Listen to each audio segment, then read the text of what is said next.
మీ తెలుగు నేస్తం Telugu stop app వెంటనే play store, app store లో డౌన్లోడ్ చేసుకోండి. ప్రతిక్షణం అన్ని తెలుగు వార్త విశేషాలతో పాటు మీ లోకల్ ప్రాంత వార్తలు కూడా సులభముగా తెలుసుకోండి. రాజన్న సిరిసిల్ల జిల్లా వరి ధాన్యం కొనుగోళ్లు వేగంగా చేయాలని అదనపు కలెక్టర్ కీమ్యా నాయక్ ఆదేశించారు. సిరిసిల్ల మున్సిపల్ పరిధిలోని బోనాల, ఎల్లారెడ్డిపేట మండల కేంద్రం, మండలంలోని పదిర, హరిదాస్ నగర్, వెంకటాపూర్, అలాగే వీర్నపల్లి, బూక్యారెడ్డి తండా, బాబాయి చెరువు తండాలోని వరి ధాన్యం కొనుగోలు కేంద్రాలను అదనపు కలెక్టర్ కీమ్యా నాయక్ మంగళవారం పరిశీలించారు. ఈ సందర్భంగా ధాన్యం కొనుగోలు కేంద్రాల్లో రైతులకు కల్పించిన వసతులు, రిజిస్టర్లు, తూకాలు, నూతనంగా ప్రవేశపెట్టిన ఐరిస్ విధానం, ట్యాబ్ ఎంట్రీలు పరిశీలించి అధికారులు, నిర్వాహకులతో మాట్లాడారు. నిబంధనల ప్రకారం రైతులు తమ ధాన్యాన్ని తప్ప లేకుండా తేమ శాతం 17 ఉండేలా చూసుకుని కేంద్రాలకు తరలించాలని సూచించారు. ప్రభుత్వం గ్రేడ్ ఏ రకం ధాన్యానికి క్వింటాలుకు 2203 రూపాయలు,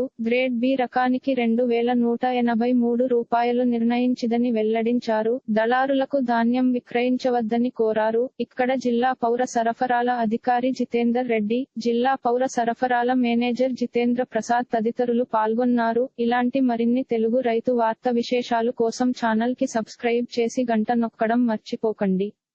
ఈ వీడియోని తోటి మిత్రులకి షేర్ చేయండి. మీ అభిప్రాయాన్ని కామెంట్ లో తెలపండి.